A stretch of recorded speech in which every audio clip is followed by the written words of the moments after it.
Blog Talk Radio.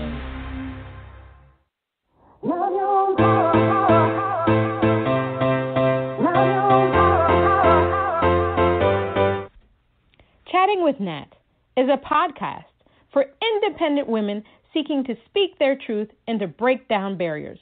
We host honest conversations that help to guide and empower women.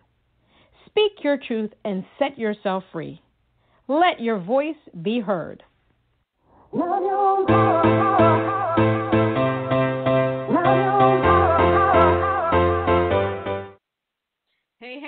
it's Natalie Jean, Natalie Jean, Nat here. Just, my reflection on the independent artist scene for those of you that don't know me. I am very vocal. I'm very honest. I speak my truth at all times. I feel empowered to do so because I've been through a lot with this music business. Just a little bit about myself. I'm an award-winning, multi-nominated singer, songwriter, performer, also a voting member in the Recording Academy. I'm a versatile artist. I sing and write for many genres, such as jazz, pop, R&B, blues, world, rock, country, Americana, inspirational, adult, contemporary, alternative, and dance. I can also sing in many languages: French, Spanish, English, and Haitian Creole. I've released 6 albums total, but I also have several singles out there. I do a lot of collaborations as well.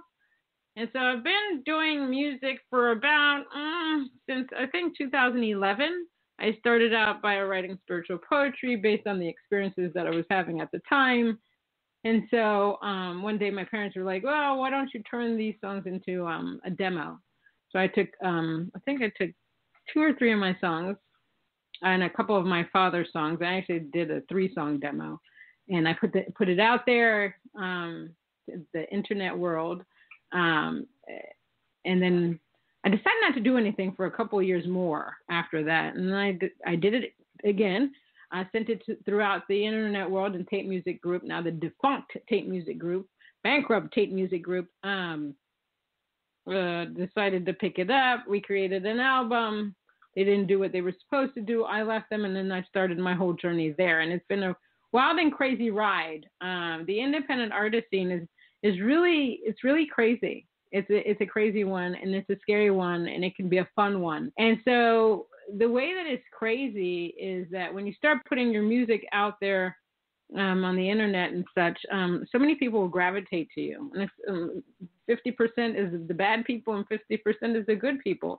And so you're green, you don't know what you're doing, but you're just trying to submit your music anywhere. So when I start to do something, I really become obsessed with it. I mean, I was on the internet every single day trying to find places where I could sit my music. And so I was just like, how do I do this? How do I go about this? And I did a lot of this on my own for the longest time. But where I got, I started to get really good hits was when I started submitting to music contests. And some people don't like to do that because they think they're bogus, and there's some that are bogus. But I look at submitting to songwriting contests and award shows as a way to network. And you don't know who's listening to your music. So if there are judges out there that are listening to your music and they really like it, they may want to work with you. In fact, some of the songwriting contests and awards that I've entered my music in, some people have contacted me and wanted to work together. So there's that positive. But then there's the other side of the ones that are scammy whammies, scammies, that you don't want to enter your music in. But you have to do the research. You have to Google. I often try to tell people the good ones and the bad ones, but that's up to you to listen or not listen because you all are adults. So that's how I got into it. And then I started meeting many different people through submitting my music everywhere. And then, GRAMMYS has always been there, and I applied to become, I was with the GRAMMYS many, many years ago before I resubmitted to try to be in the GRAMMYS in 2011, 2013, when I was living in New York. And I think I was an associate member. I don't remember what they used to call us back then.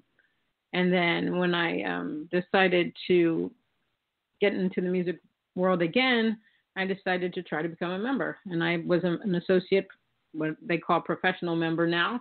And now I'm a voting member. Being a Grammy voting member is interesting. a lot of work. You have to listen to a lot of music, and it takes time. And I actually listen to everything that I get, and I take time to listen and vote and decide what I like and what I don't like. But back to the independent music scene. This is a crazy scene. The reason I wanted to do this thing tonight was because oftentimes I see independent artists who create certain platforms. They'll say, oh, yes, I'm going to support these independent artists. And then when they create their platforms, there are no independent artists on there. And when I say independent artists, for me, they're artists with no label. The artists that they are their own manager, their own publicist. They do their own website designs, their own flyers. Basically, they do everything themselves. So I look at these platforms, and there's no independent artists on them.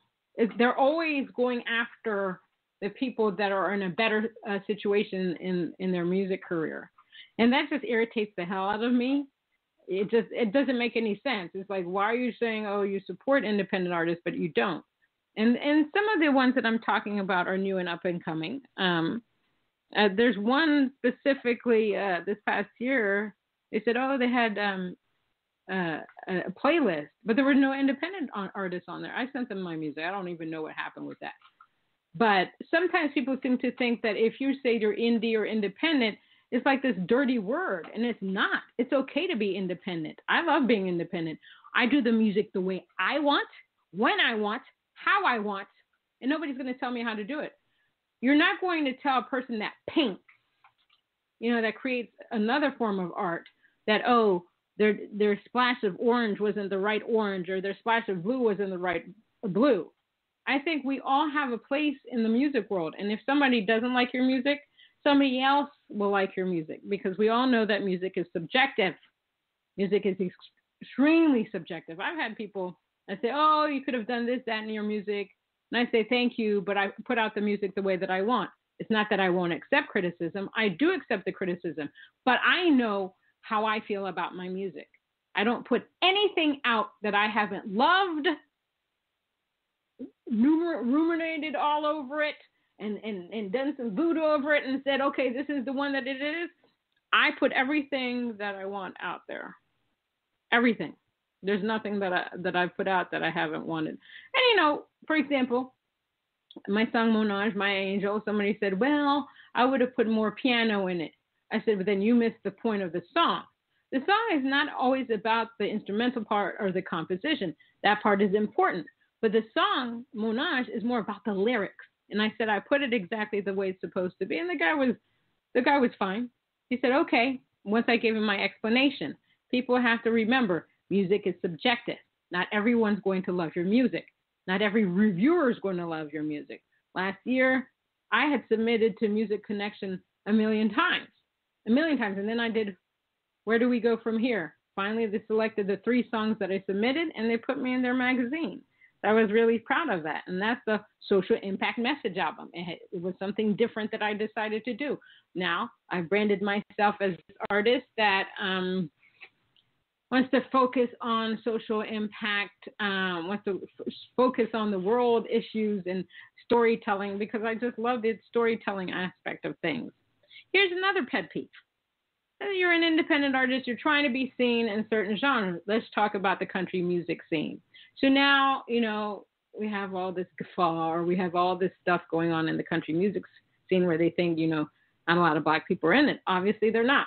Now I see that there are up-and-coming black women that are trying to get into the country music scene. But there's always an issue, because then you're not country enough.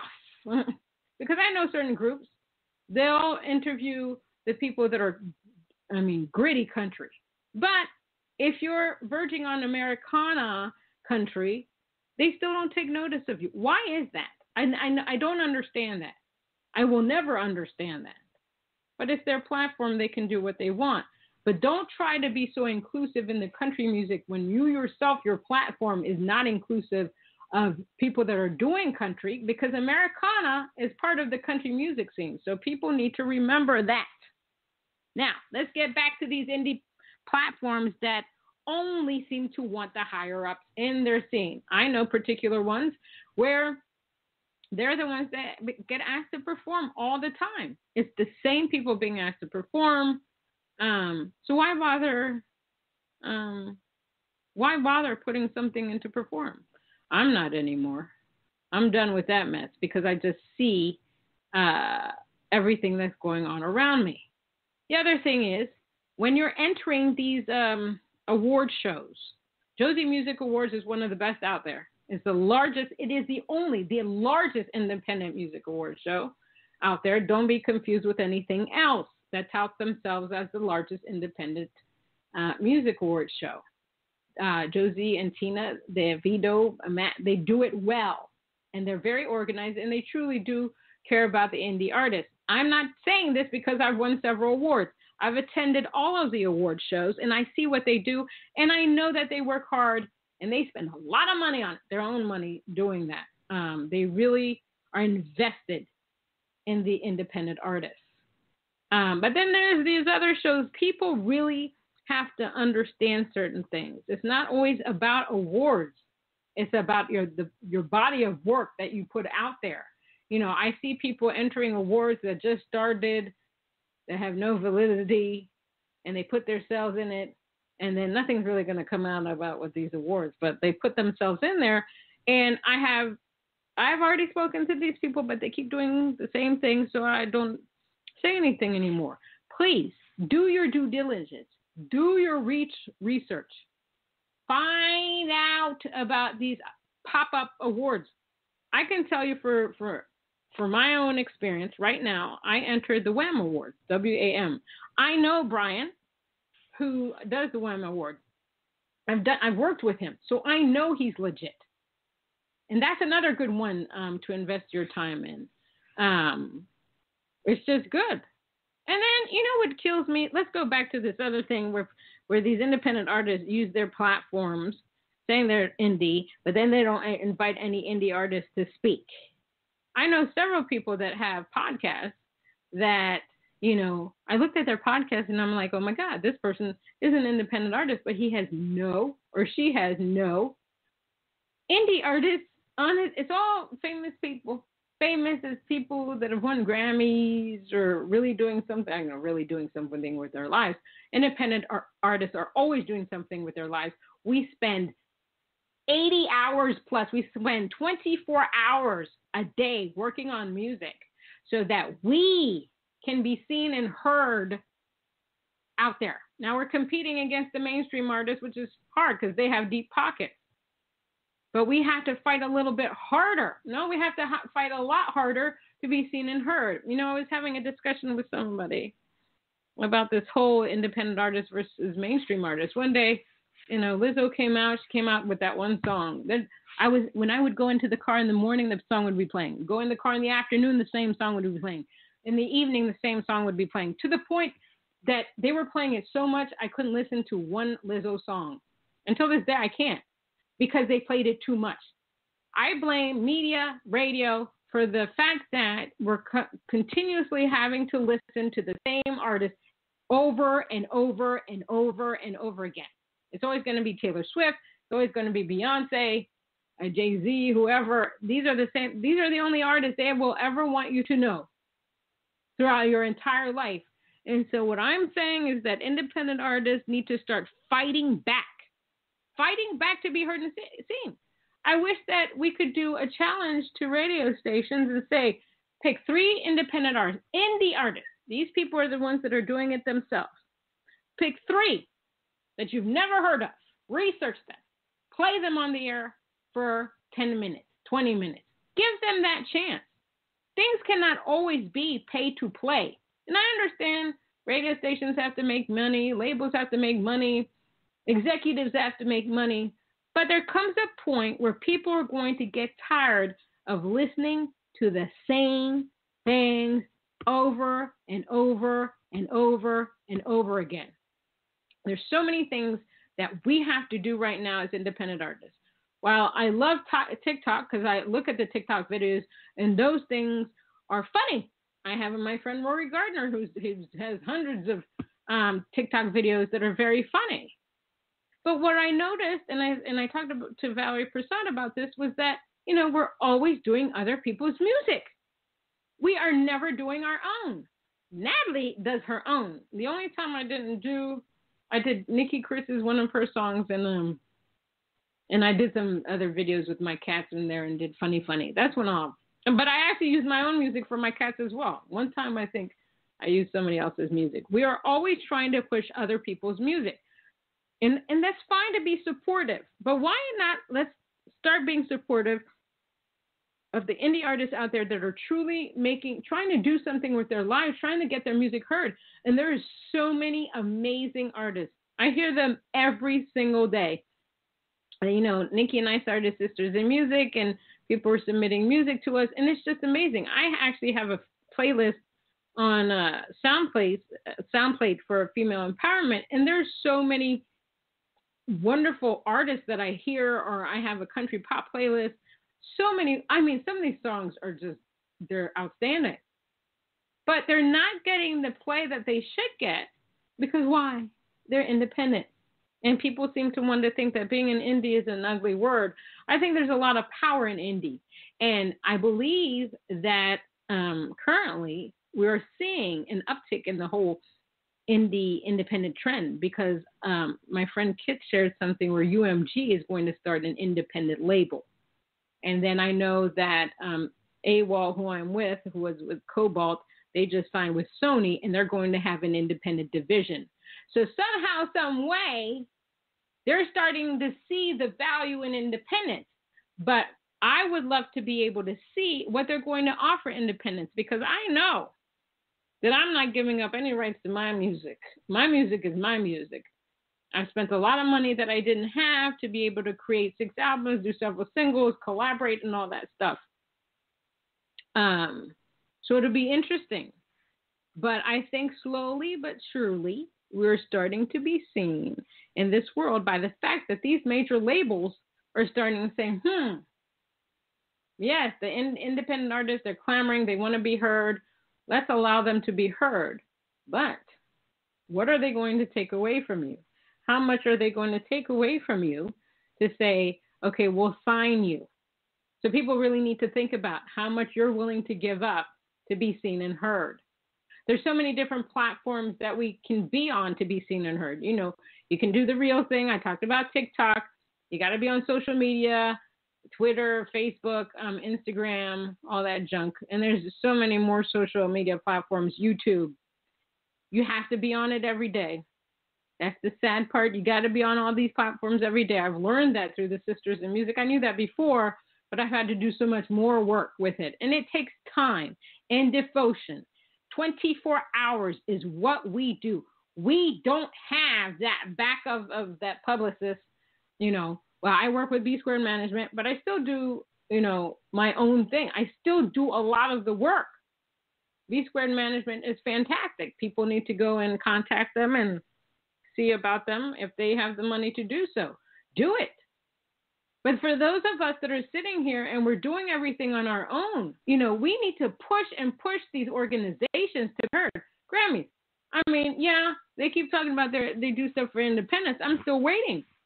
And I'm talking about indies, independence, because I never see us on the front of their website.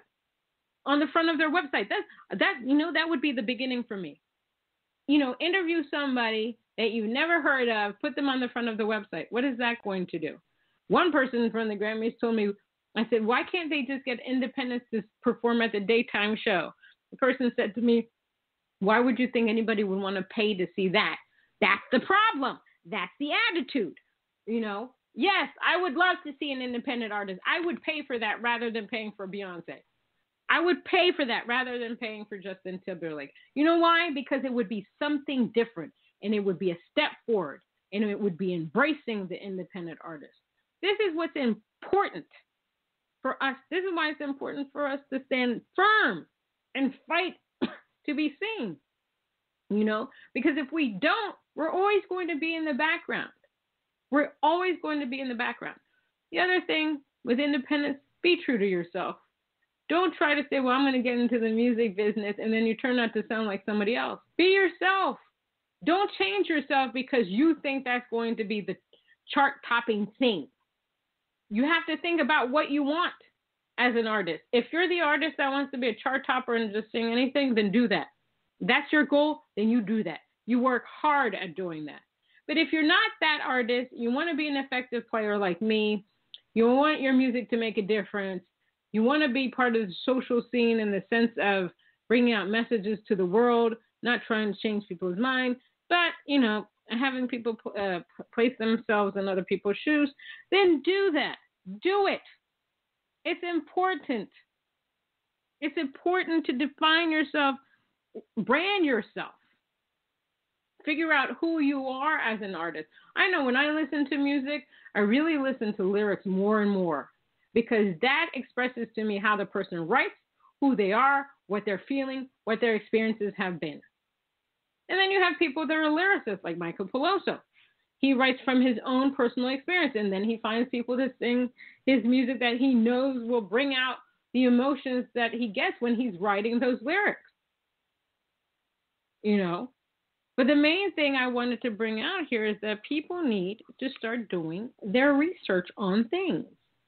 If you notice something's amiss, and it's the same people doing the same thing, you need to do more research on those things. And if somebody comes to you and tells you, you might want to check up on this station, or you might want to check up on that awards, or you want to check up on that songwriting contest, you should do that. Because there's no point in having an award, a really meaningless award. There's no point. I have one. I didn't know. It was after the fact. I found out about the award, and I was just like, oh, okay, lesson learned. I won't be doing that again. Take time to understand what you want in this career. Work hard. And a lot of independent artists, that's all they do. They work hard. They spend money they don't have creating music that they love. And then the other thing is, I know a lot of people like to use big names as producers, directors, and stuff like that. And if you have the money, go for it. But it's not always the way to go. You can find Joe Schmoes down the street that can play as equally as good as Beethoven. There are people that can do that. You just have to decide if having that particular person on your album is what's most important to you. If that's hindering your process, if that's hindering you from making music, then you need to start really thinking about if you want to do music. Because there's so many people out there that create amazing, amazing, amazing music. And they're a lot less expensive than the people that are charging you $5,000 per song. $5,000 per song. That's expensive. Now, if I'm going to go for somebody that charges $5,000 per song, I'm going to expect a lot out of that song.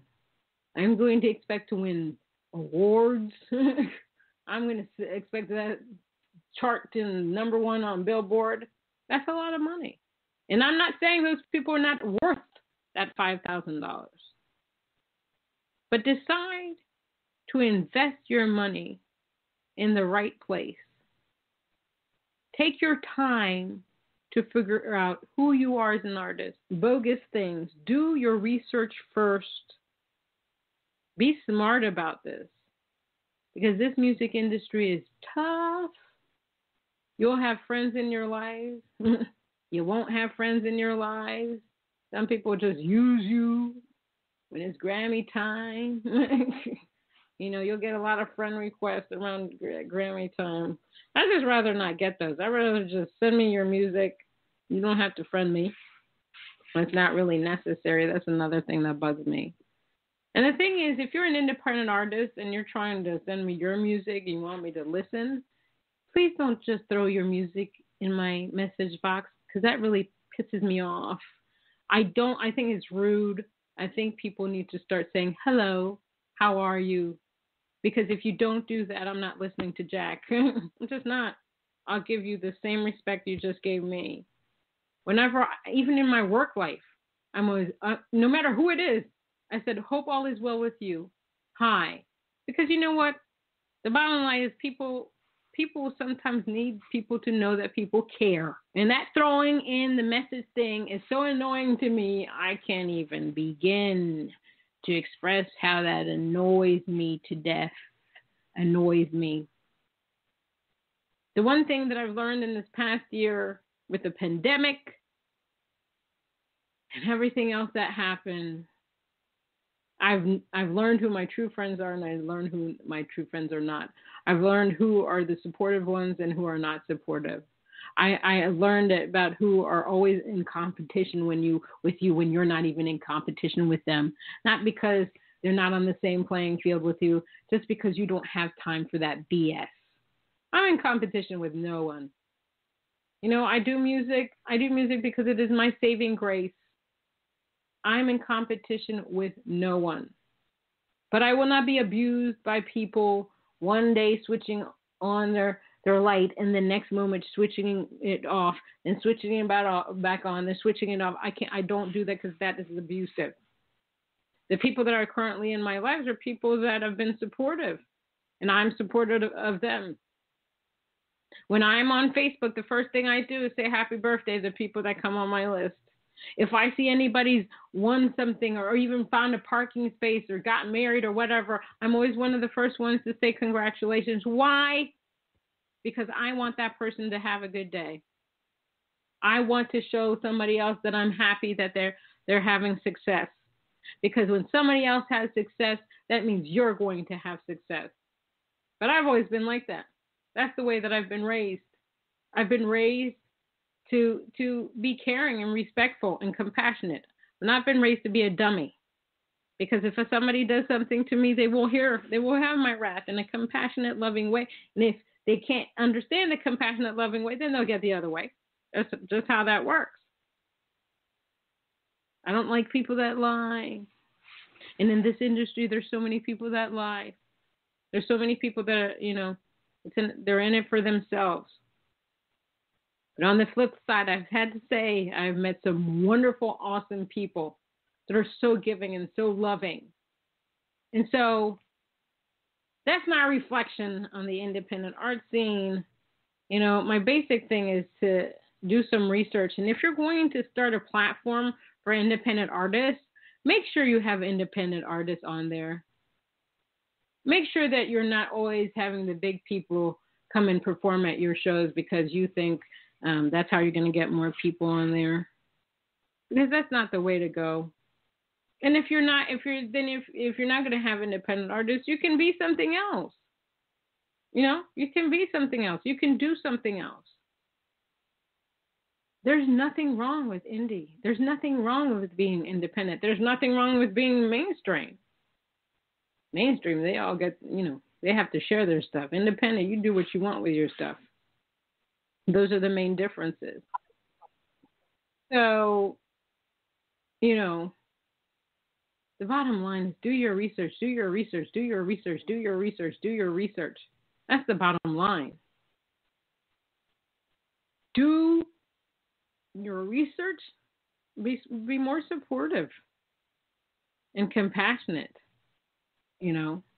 Be there for other people. This is just not about you. In the end, you'll never know if you'll need in your life. You just don't know. I know I've had certain experiences where, I've helped people out. That's all I did for them, and they turned out to be not right.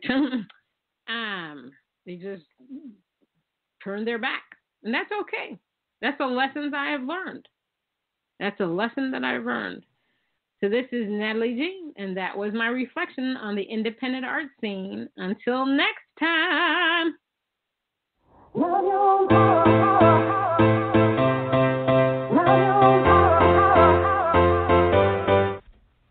Chatting with Nat is a podcast for independent women seeking to speak their truth and to break down barriers. We host honest conversations that help to guide and empower women. Speak your truth and set yourself free. Let your voice be heard.